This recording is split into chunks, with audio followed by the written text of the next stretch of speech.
Hi friends, welcome to my channel. ఈరోజైతే నేను కొత్తిమీర పుదీనా రైస్ అయితే చేస్తున్నాను. దీనికోసం ముందుగా రైస్ని వాష్ చేసుకుని అందులో కొంచెం ఆయిల్, సాల్ట్ వేసుకుని ఇలా అయితే రైస్ని వాడ్చి ఇలా ఉంచుకోవాలండి. తర్వాత కొంచెం కొత్తిమీర, పుదీనా తీసుకోవాలి. నేను కొంచెం కొత్తిమీర ఎక్కువ తీసుకున్నాను, పుదీనా కొంచెం తక్కువ తీసుకున్నాను. తర్వాత ఒక మిక్సీ జార్లో కొంచెం పచ్చిమిర్చి, కొత్తిమీర, పుదీనా వేసి అలాగే కొంచెం వాటర్ మిక్స్ చేసి మనం ఇదంతా కలిపి మెత్తగా పట్టుకోవాలండి మిక్సీ జార్లోని. తర్వాత ఒక ప్యాన్లో ఆయిల్ వేసి ఆయిల్ హీట్ అయిన తర్వాత బిర్యానీ ఆకు అది కొంచెం ఫ్రై అయిన తర్వాత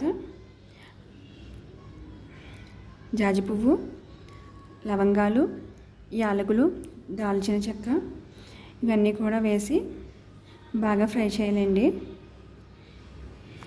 ఈ ఫ్రై అయిన తర్వాత కొంచెం పుదీనా, కొత్తిమీర కూడా వేసి ఫ్రై చేయాలి. తర్వాత మనం తరిగిన ఆనియన్స్ కూడా వేసి మిక్స్ చేయాలి. తర్వాత ముందుగా రెడీ చేసినటువంటి మనకి పుదీనా, కొత్తిమీర, పచ్చిమిర్చి పేస్ట్ ఉంది కదండి, అది కూడా వేసి ఫ్రై చేయాలి. అది బాగా ఫ్రై అయిన తర్వాత ఆల్రెడీ మనం కొంచెం సాల్ట్ రైస్లో వేసాం కదండి, ఇంకొంచెం సాల్ట్ వేయాలి, రుచి సరిపడా సాల్ట్ కూడా వేసి కలిపిన తర్వాత కొంచెం ఇప్పుడు ఎక్స్ట్రా టేస్ట్ రావడానికి కొంచెం నెయ్యి కూడా వేయాలండి. నెయ్యి వేసిన తర్వాత మనం ముందుగా రెడీ చేసినటువంటి రైస్ కూడా పెట్టేసి కలిపేసుకుంటానండి. మనకి ఇలా కొత్తిమీర పుదీనా రైస్ అయితే రెడీ అవుతుందండి. ఇది మనం రైతాతో సర్వ్ చేసుకుంటే చాలా టేస్టీగా ఉంటుందండి. చికెన్లో కూడా బాగుంటుంది.